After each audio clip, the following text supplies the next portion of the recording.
This is the plaintiff, Raymond Harwood. He says he put down a deposit on an RV he wanted to buy from the defendant. But when he examined the title, he noticed it had been forged. He decided the defendant was being cagey and told him he didn't want the RV any longer. And now the guy refuses to give him back his $5,000. So he's suing him for it.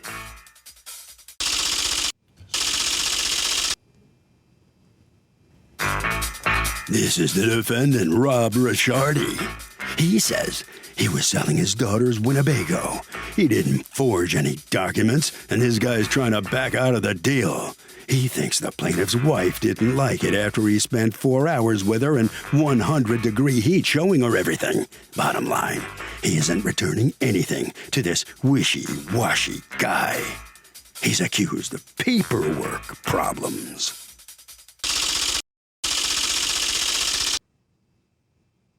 All parties, please raise your right hands. What you are about to witness is real. The participants are not actors. They are actual litigants with a case pending in civil court. Both parties have agreed to drop their claims and have their cases settled here before Judge Marilyn Milian in our forum, the People's Court.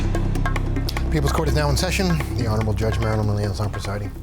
Litigants have been sworn, Your Honor. Thank you, Douglas. You're welcome, Your Honor.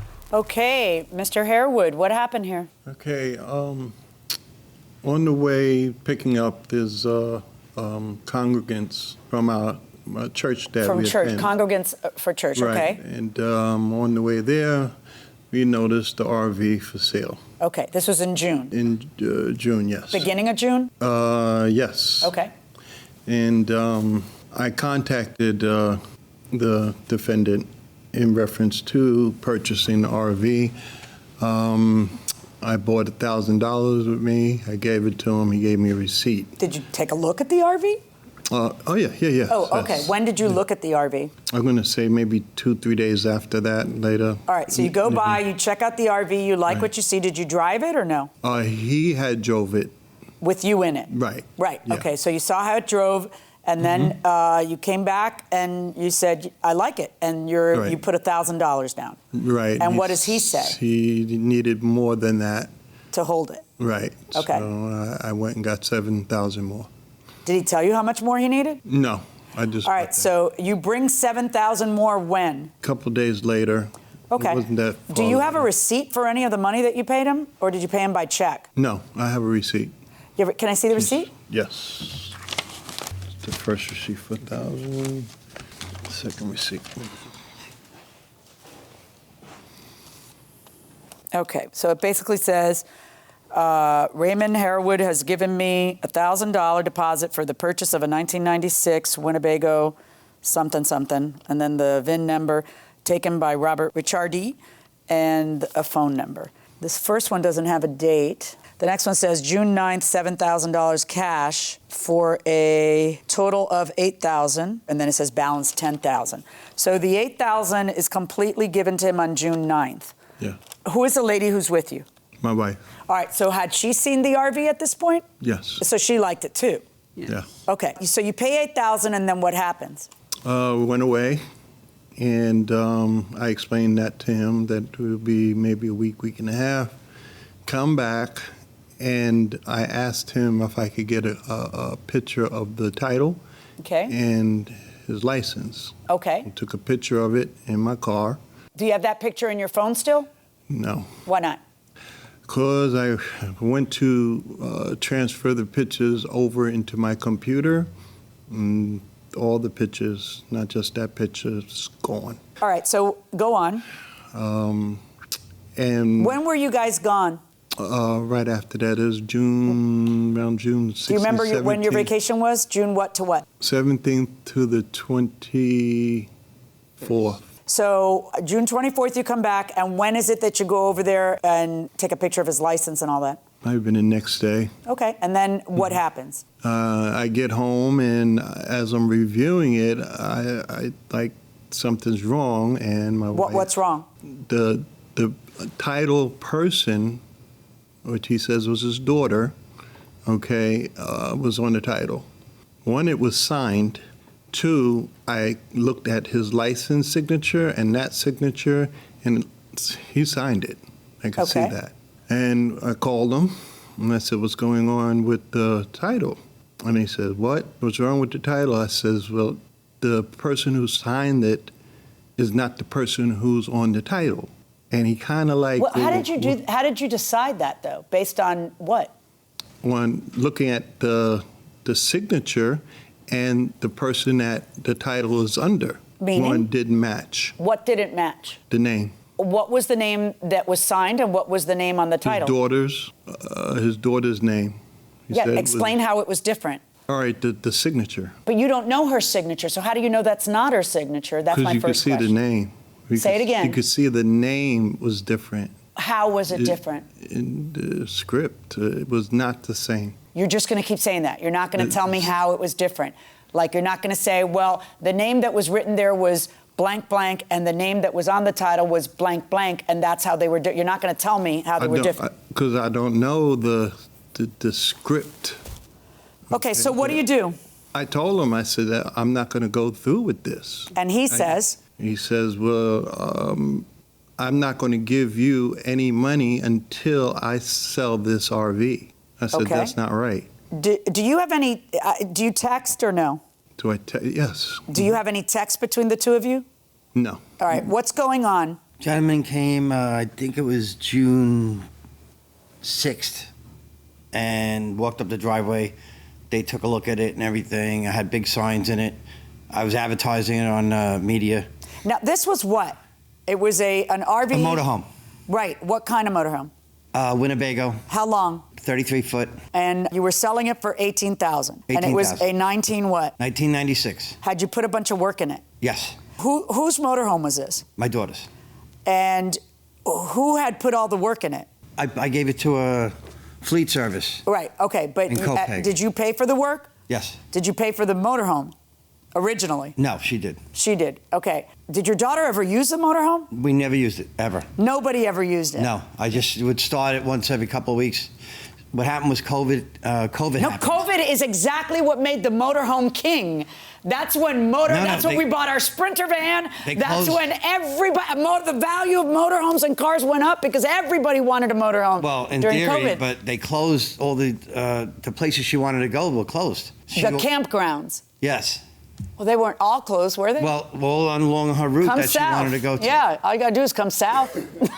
So anyway, that's what happened. So no one used it, but everyone else was taken to the streets. So obviously people were going somewhere because everyone was in RVs during COVID. My daughter wasn't. Your daughter wasn't, and you weren't.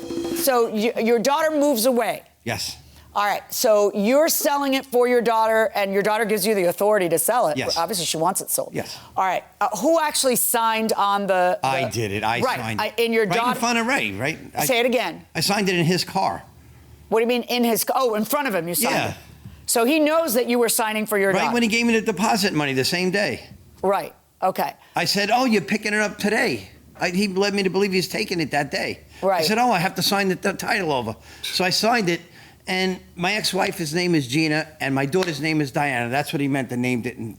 So what name was on there? Gina Ricciardi, but my daughter's first name is Diana, and her middle name is Gina, so I said I just have to put Diana in front of it. After 7 weeks later, he said that was an issue. 7 weeks later. He says it was the next day. No. He asked me, can you hold it till I get back from vacation? They're going to Georgia, Carolinas. I said, how long? A week and a half, but in 2 weeks, I want to pick it up on Thursday. I said, absolutely, I'll hold it. So I said, I'm going to bring it to get it inspected, make sure they go over the whole thing, because Ray had a cane, and I don't want any issues with any problems with the step and all. So I brought it to my mechanic. That's the yellow paper. And, I told him and whatever it needs. did you pay your mechanic to take a Yes. look? Really? I said, whatever it needs. This is after you got... After he gave me the deposit. And I have the inspection date here. The inspection was done on the 9th. So you really did do this. You paid an additional $1,743. Yeah, that's after the $12,300 when I bought it, when she bought it, that I wanted everything good for my daughter. Right. It was in perfect condition. So wait. Hold on. Let me hold on to this feeling here. So someone had already bought it, and you, on your own initiative... Oh, absolutely. Because you saw that he walked with a cane. You wanted to make sure everything was great. There's so many things inside of an RV that to work. So and I never used it, so. You paid $1,743.43 to make sure that what he'd already bought was going to be great. Yeah, I want to make sure it's good for him. It has to pass inspection and everything, too, you know. Oh, so I guess, okay. Was this stuff you had to pay in order to get it inspected? No, the guy's paying me what I asked, because I would have took $2,000 less because the mechanic wanted it and as is. I said, you know what, if I got to put a couple thousand into it to make it perfect for him, it's okay with me. All right. So then he comes back from vacation. And I'm calling him. He's not calling me. And I'm calling him. I'm calling him. Finally answered the phone. And he says, oh, I'm coming over there tomorrow. Come over the next day. I want to look at the engine. All right, you want to look at the engine. How are we doing that? It's a big thing to take the whole engine cover off from inside and all. He goes, well, I want to come and maybe we could take it for a drive. I said, absolutely. Did you ever own an RV before? He said, no, I've never owned one. I said, you know what? Let's put a few hours aside for this, and I'll show you how everything works. How many hours did you take? Over 4 hours. 4 hours that you were with them? Yes. Doing what? Explaining how everything works? Showing that the air conditioner works for the chassis, the air conditioner works for the RV, the heat works, the propane tanks, how you use it. Every single thing about the RV, I showed him everything. Took him for a drive, took him driving. He wanted the engine cover off, which is difficult for me because I know he's got walking issues and I do also. And I took all that off and did all of that for him. So in any event, that happens, and then what? He was totally happy. He said, I'll be back Thursday. And did he come back Thursday? Nope. So, and what is, do you call? I called him and called him and called him until he answered the phone. And he said, can you hold it another week? And then he said, can I come back and can I take that manual? The manual's this big. And study it. I said, all right, but I can't hold it for more than another week because, you know, July 1st comes, I'm going on vacation. Oh, I'll take it the Thursday before that. Okay. No problem. So he comes over, he takes the manual. Have a good day. See, still never heard any problem with the title. By this point, had he taken a picture of the title? Yeah, he took a picture of the title when I gave him the deposit. Okay. That couple of days later when I gave him he gave me the June deposit. 9th. He took the picture then. Okay, go on. So anyhow, I finally get in touch with him again. He's not calling me at all, but I got this guy's money. Right. So he finally answered the phone on a Wednesday because I said, I need to know, do you want me to deliver this? Do you want to pick it up? What are you doing? And this is at the end of, near the end of July. And he says, July? Yeah. It's like 7 weeks later. He said, there's too many variables. I'm not taking it. I go, what variables? That's what I said. Right. And he said the title. I go, what's the matter with the title? So he told me the signature. I said, hold on. I went in there and looked and I go, oh. I said, I put my ex-wife's name, but that's her middle name anyway. Right in front of it. It's not altered. It's fine. I could just put Diana in front of Diana Gina Vishardi. It's not a problem. Are you under the impression that there's going to be a problem with the title if he signs it on behalf of his daughter? Not only that, I asked him to go to DMV with me. He didn't say nothing about that. I said, will you go to DMV with me? Did he ask you to go to DMV with him? No, I don't know anything about going to DMV. I never went to DMV since I'm 16. Right, but did he say, if there's a problem, will you help me clear it up? I said, if there's a problem, I'll order a new title tomorrow for you. Right. Who cares? But, see, the thing is, it's not, people may think it is, but it's not a forgery if you sign someone else's name with their authority. So if DMV were to give you a problem because, you know, the name is scrunched on the top, so it's suspicious looking, then you just order another title. That's not going to be that big a deal. But it doesn't give you a chance to back up. See, I got to make sure you didn't just, hold up his sale from the beginning of the summer, which is when people want an RV, till the end of the summer when people don't want an RV, and then say, you know what, I changed my mind.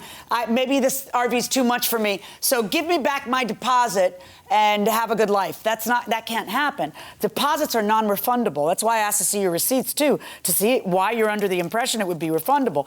You would be entitled to the refund of a deposit if there was a problem with the title. You'd be entitled to the whole money back if you paid for it, if there was a problem with the title. But you're just anticipating a problem because you feel that there's going to be a problem, but there hasn't been a problem yet. And if you want to prove to me that he refused to go, that you said, all right, will you go to DMV, and he refused to, he's saying you never even offered that. You just said, too many variables, I want my money back. What are the other variables? No, that was it. I told him, I said, if you're not going to go to DMV with me, then I'm going to cannot need you go to through prove this. that you asked him if there's a problem will you go to DMV with me, and that he said no. Can you prove that? No. Yeah, because he says that never happened. Yeah. And according to him, you just said too many variables, I want my money back. Can I Go say ahead. one more Other thing? thing- Yeah, go ahead. I don't want to, Yeah, no, go pain, ahead. But I got the idea that he was trying to broker this thing and sell it to somebody. Why did you get that idea? Because he was asking me questions, it sounded like for somebody else. Because he's Like had what? new questions. When you do this, when you winterize it, how does this work when you do that? Why didn't he ask me that the time before? Maybe it didn't occur to him, and then he talked to somebody, and it occurred to Okay, him. well, That that's doesn't- all I wanted to add. Were you I guys have buying it nothing for more. yourselves or going to resell it? No, it was for us. And that's the Did you other end up thing. buying an RV? No, we plan to. Okay. What I would like to know is, did you end up selling it? Yes, All right. And how much did you have to sell it for? 10,000. And you were selling it to him for 18. Right. And I had someone for 16 without touching it. And I told him that. That's why he showed up. He showed up the very next day with the 7,000. I said, I would not hold this for $1,000. I'll show it this weekend, and then I'll talk to you when you get back from your vacation. He goes, nope, I'll see you tomorrow. He came with 7,000. Right. See, but, they don't want you to do anything, but then Well, they he want to said do. take- he said then they take- want to back out 2 months Take later. the for and sale yeah. signs off. He said, Yeah. it's mine. It's mine. So. Yeah. And every time I spoke to him, I asked him, are you sure you want this thing? Because people were asking me, because I did advertise it. There's no problem with the title. You have no reason to believe there's going to be a problem with the title. No, the new guy until was there's fine. By the way, did you have to go to DMV with the new guy? No. No. He just registered it and everything was Yeah. fine. It wasn't altered or anything. No. But DMV can be a pain, and But I never heard about he it until doesn't 7 strike months me later. as the kind of guy. If he spends 4 hours in the heat showing you the darn thing, and it lets you take off with his manual when you haven't even paid for it, which I wouldn't do. Well, I told him I'd give him driver's lessons, to get him used to it, because it's such an easy RV to drive. It's Driving just- lessons? Yeah, totally. He just comes from the same town. Okay, he doesn't strike me as the kind of guy who would say, "Yeah, I'm not going to DMV. You're on your own. Take your chances." It just doesn't strike me that way. I am not going to order him to repay the deposit in this case. I'm ruling in favor of the defendant. So the plaintiff fails in his effort to get his deposit returned. The judge says no way. He loses. So let's see how he responds. Mr. Harewood, I don't know about you, but having listened to all this testimony, I think you missed out on a good deal on a motorhome. What do you think? No, there was situations like I said in the beginning that didn't look right with the title. Well, listen, the judge said the title really was not an issue for you, and not a big problem. And that should not be any reason for her to give you your deposit back. Deposits are non-refundable. Well, I understand that. Okay, well, what can I say? Case is over. You lost. Hope you find a motorhome sometime in the future I will. that works for you. All right. So the defendant gets to keep his deposit. The judge says he does not have to give it back. He prevails. Mr. Riccardi, let me ask you how you feel about the outcome of this case. I feel good, but I feel bad for Ray. Really? I think you liked him, and you did everything you could to make it work for him. All I could. All righty. Well, listen, you sold it. It's over and done now. You don't have it anymore. So what can I say? Good luck. Doug, there is a concept in the law: damages cannot be speculative or hypothetical. You have to prove you actually lost the money, and if you can't, you don't get it. I'm going to be late for my storage unit monthly payment. How long do you have before they start to sell or throw away your stuff? This kind of reminds me of, what's that movie we love?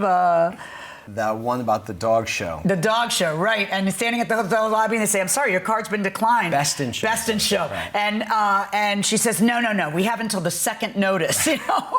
Right. Don't be late, because it's really going to depend on the contract that you have with your storage unit. That's going to spell it out. That's going to spell it out, just how long you have. And then there's also some states that actually regulate this industry and say you've got to give them this much time. You have to send a certified letter to the address last known, and you have to wait X amount of time until after the certified letter. But, let's not try to play fast and loose with this. Just try not to be late. and Most places won't sell your stuff the next day. That's not going to happen. It's going to take 30 to 90 days. It's probably, I wouldn't say 90. I would say take a little you while. got a week or two, especially, and if you're going to be late, call the person you owe the money to and just say to them, because this particular business, say, "Listen, I'm having a hard time. I will have my payment," so that they don't start the procedure that they are obligated legally to start, and that buys you a little time. Yeah, and there's a part of me, mean, part of me, I feel sorry for the people who are going to lose their stuff, but then there's a part of me that says, well, if they didn't have this arrangement, we wouldn't have Storage Wars, you know, these shows, Storage Wars Texas. Which are so valuable. Storage Wars Canada, Storage Wars Pocatello. You love watching It's one that. for everything, right? And you sit there, it's like, this is human nature. You want to know what's behind door number 3. And it's like this big mystery for the whole thing. What are they going to find in there? Are they going to find some amazing Is it going to be a diamond ring or is it just garbage? And it's usually just crappy stuff. It's usually just garbage. But I can still It's turn like it. Al Capone's Right. vault. I still got to watch. This is the plaintiff, Cindy. She says she hired the defendant to build her an enclosure for her cats, and the guy did a lousy job. Her cats got out. They could have been lost forever, and this guy refuses to refund the $840.26, so she's taking him to court.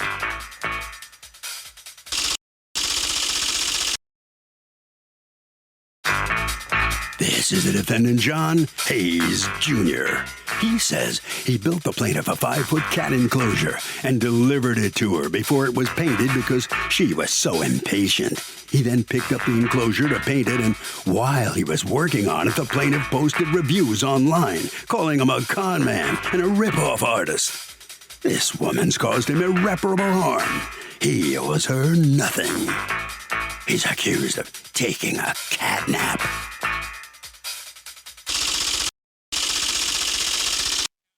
The defendant has filed a countersuit for $10,000 for defamation of character. All parties, please raise your right hands. Welcome back to the People's Court. Next case on the docket. The plaintiff says she hired the defendant to build her a cat habitat called a catio, and the guy did a lousy job, so she wants her money back. Now, the defendant says the nasty plaintiff posted lies about him online, damaging his good name, and he owes her nothing. It's the case of the cat in the habitat. Thank you, Douglas. You're welcome, John. All right, Ms. Cindy, you are suing Mr. Hayes for $840.26 that you are out for a catio that you've never gotten back from him. What is a catio? Well, it's a cat enclosure that's for outside, and the cats can then securely go inside and outside. You can push it up to a window in your house, and then they can go out and play. So it's like a cat outside patio. And inside. That's Exactly. Cat patio. That's why it's called a catio.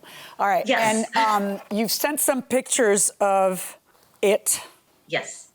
Okay, so you push it up again. It's on wheels. You push it up against the window, then you can open the window, and the cats can enjoy the outdoors without the dogs and without running away. Your real fear, of course, is that the cat just roam the neighborhood or whatever, and Yes. you're Or concerned. get eaten by a coyote. We have a lot of coyotes. You have a lot of in the coyotes neighborhood. where you are. Where are you? In Los Angeles. Oh, Southern California. Southern and California. north of Los Angeles, yes. Yeah.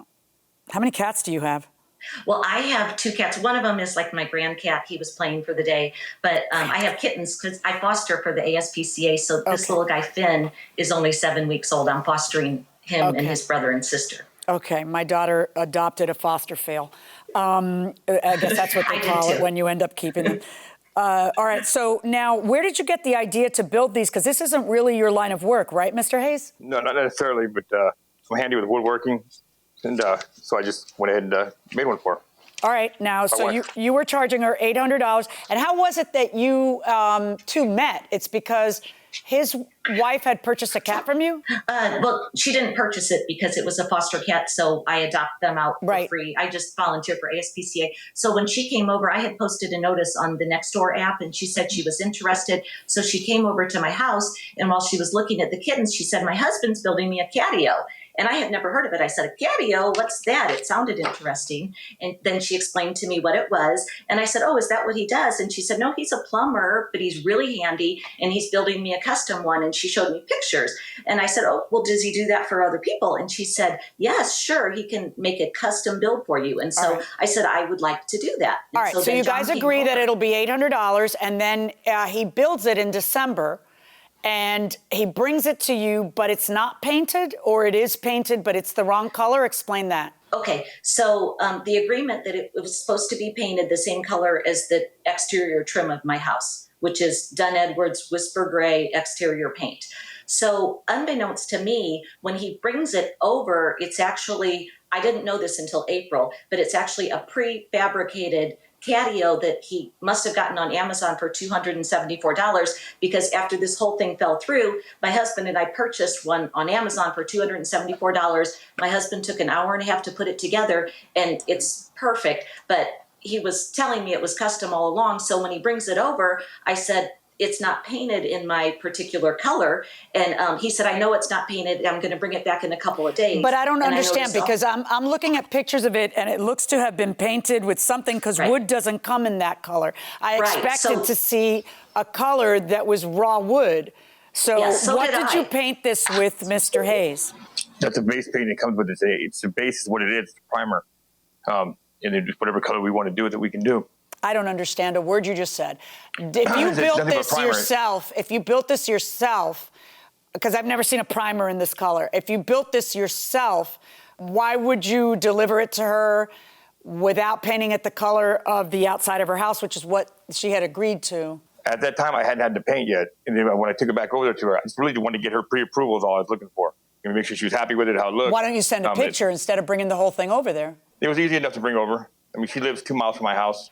So you bring it over and you say, how do you like the primer? Because she gave you the... No, I had the paint yet. She was getting me the paint. At that time, she was getting me the paint that we're going to paint the color on. Okay, were you responsible for getting him the paint? Well, I was unclear as to that, because on the 23rd, so he dropped it off. On the 16th, I signed the contract, or I didn't sign the contract. I was sent an invoice by Frances that said $800 for the catio and $400 I should pay her that day, which I did. And then on the 23rd, she texted me and said, what color would you like? And I texted her back that exact color. So when he delivered it on the 26th, I was surprised that it was this other color. So I just said, it's not painted in the color that I want. And at that point, I didn't know it was a prefab from Amazon. I thought he was building it. Was this a prefab from Amazon, or was this something that you custom built, Mr.? Yeah, it's a box kit you buy. It's a box kit, but I did some different stuff on it. But it's a box kit. That you buy on Amazon for $200 and you were charging her $800? Well, after time put it together, painting it else, yeah. Except for you didn't paint it, right? No, it's painted. I had the thing sitting in my garage, just painted. They wouldn't let me deliver so then why were you telling me this was primer that you put on it if this is how it comes from Amazon? It is a base primer. But you didn't put it on. If you look at it closely, you can see where it's just a primer base. That's all it is. Did you put it on? No. According to you, the wife told you that he builds them, that he custom builds them. Correct. Right. That's what she told me. And why didn't you guys do a little homework before you decided to pay $800 for something? Like, you know what? That's a great question. And the answer is, you know how long it takes? It takes exactly point something seconds. I know. It makes me look really bad. I normally Yelp everything, and I'm a big Yelper. Yeah. That's way more. That is way more trouble than I'm referring to. I'm referring to putting the word catio online, and all of a sudden you will see the Amazon advertisement. What happens is he brings it to you in December. You look at it, you say, wait, this isn't the right color. And then he says, I'm going to paint it at home. He didn't. What happened? He said, I'll come back in a couple days and paint it, because I also noticed there was no, he did not. And did you have the paint in a couple of days, or had you not obtained the paint yet?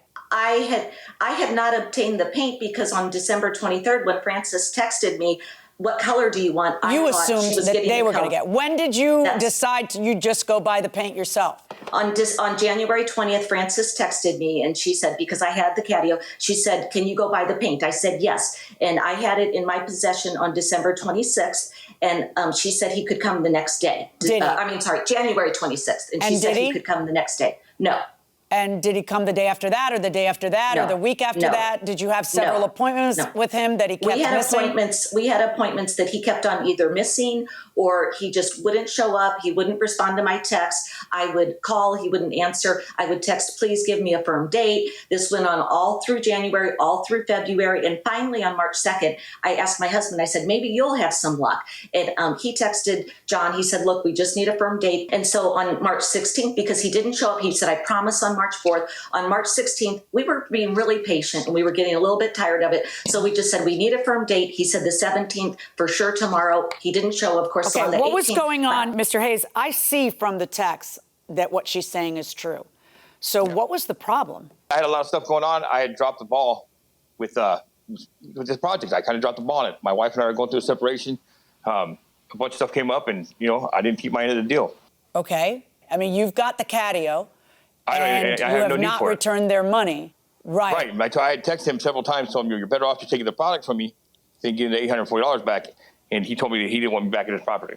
I Yeah. told him I couldn't pay the $840. Okay, let's look at what you and the husband said to each other. Hold on. I'm looking at the ones on March 28th. Well, right now I'm looking at all the ones where they're begging you to show up, call, and answer something, and you're just ignoring them completely. I mean, I understand if you're going through a separation, that's a very difficult time in your life. It takes 4 seconds to answer them, especially when they are nicely texting you and emailing and calling you, and you're just completely blowing them off, and you have their $800, and you charge them $800 for an item that's $200 and something. You know, I would kind of respond to them. And you keep promising them that you'll do things. So what ends up happening? She ends up writing a review, and that ends up angering you. Tell me what happened there. She posted a review on my family's business, which is not my official business. My father's also a plumber. I'm also a plumber. And we own 2 separate businesses. She went on their Yelp page to badmouth me, but my father's name is John Hayes Sr. I'm John Hayes Jr. And she went on Yelp and Google and slandered his name. It just dogged us out, and it has nothing to do with what she and I had going on with the Catio project. And I informed them of this, and they didn't care. The reviews are still up to did your this day. father care? Yeah. What'd your father say when he saw the reviews and what was happening? It's not just my father. My brother works for him also, so I've gotten Got a little bit of grief from them? Yeah, a little bit. Yeah. Your Honor, my husband actually talked to the brother. Yeah. And my husband You is a left the reviews witness up? here if you'd like to talk to him. Wait, first I want to talk about this text. After 4 coats of paint and using every last drop of that gallon in an additional quart, I am here to tell you guys that I took a sledgehammer and took out my frustrations on the Catio, but then I would be lying, LOL. 4 coats of paint, what a nightmare. Next time, if I ever build another one, I will definitely proceed with a different game plan. I'm a good 25 to 30 hours into it. Oh, come on. Yeah. But all is well that ends well. I will have it ready for delivery by tomorrow, no later than Friday. And then you blew them off again.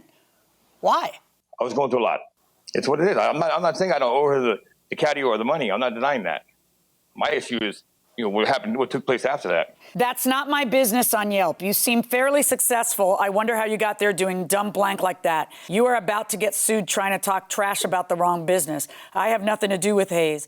I shall drop the Catio off, completely non-related to plumbing, tomorrow. Did you end up dropping the Catio off, sir? No, I told her to come back to his property. Besides, John, we actually don't want you coming to our home. This has gone on way too long. We just want our money back. Yeah, your best bet is accepting the product. The same with, I bet you and your husband must have enjoyed all the responses you were finally getting from him. Let me talk to your husband. Go ahead. Okay, he's right here. I see that no effort has been made to remove the reviews online. After months and months of trying to get him to deliver your product that you'd already paid for, I imagine that there was some satisfaction in seeing him be the one that has to reach out to you, correct? Yes. You're laughing about them not getting, you're laughing about the reviews he wrote on me, but yet there was only $800 product today. They didn't even write about your company. They wrote about the wrong guy. So if anything, it hurt your father. No. Yeah. Right. Exactly. So your father's not suing, though. Your father's not being sued, and your father's not suing them. No, he will if he needs to. Okay. And you talked to the brother, and what did the brother say to you? When Cindy left the review, the response on the review was, please call me. I promise I'll answer the phone. So they left a phone number, and I called the number, and it was actually his brother, Dale. It's a family business started by his father, John, and Dale is now the owner. And Dale said to me, the very first thing he said, I'm so sorry you have to deal with this. That he's done these kind of things before, and I'm so sorry, so apologetic about everything. So when they point out that it's a different company, I'm curious why you don't remove the review, do you? Because I'm not clear that it is a different company. Because he never once on the phone call, never once asked me to remove it. Never. The fellow that you talked to. 2014. I'm sorry, excuse me, Mr. Hayes. Mr. Hayes. Dale Hayes, it's his brother Dale Hayes, never asked me once to remove it. Interesting. All right, let me ask you this, Mr. Hayes. How would you have lost $10,000 of work if the post wasn't even about your company, it was about your father and brother? They're writing the review. They're thinking they're writing the review about me on Hayes Plumbing's Yelp site. But in reality, they're writing about my dad because I don't work there. We have the same name. Right. So but he's junior, I'm senior junior. Right. So how did that affect $10,000 worth of business on your part? I'll tell you what, how about instead of being a slack jaw and having these people out $800 and something for a good 3 months, how about you just do what humans do? Okay? I'm sorry that you went through a tough time, but in January you weren't separating, were you? Every day you're promising you're going to go, and you're just not doing what you're supposed to do. $840.26 verdict for the plaintiffs, and on your counterclaim, 0. Thank you, Your Honor. So the plaintiff prevails. She's going to get the $840 she was suing for. Mr. Hayes, you can't be surprised, can you, at all, about the judge's decision? I've got the product put together in the garage, waiting for them to pick up, but that's fine. Why didn't you deliver it then if it's done and ready? Like I said, I had a bunch of shit going on, and I was doing some other stuff. You're just full of excuses, It's unfortunately, it's no wonder you got sued. You knew you were going to lose, and, well, here you are. Okay, you got to give her $840. Cindy, obviously you're smiling. You're happy with the outcome. Finally, yes. Right? Yes, finally. I know Judge Marilyn Milian is brilliant. She made the right decision. She saw right through all of his lies, and it's really about the kittens. I just want the kittens to have a safe place to play. Well, congratulations. I'm glad you got your money back. Thank you. All right. That'll bring this case to a close. Let's see what Harvey has to say. Harvey, what do you think? Okay, Doug, look, this is a case where the defendant's problems relate to his marital issues. That has nothing to do with the plaintiff. It is not an excuse for not abiding by the contract. You may have a lot of personal problems. It does not excuse you when you make an enforceable contract. Let's say somebody's standing in front of my car, pointing a gun at me and telling me to get out of my car. Can I run them over?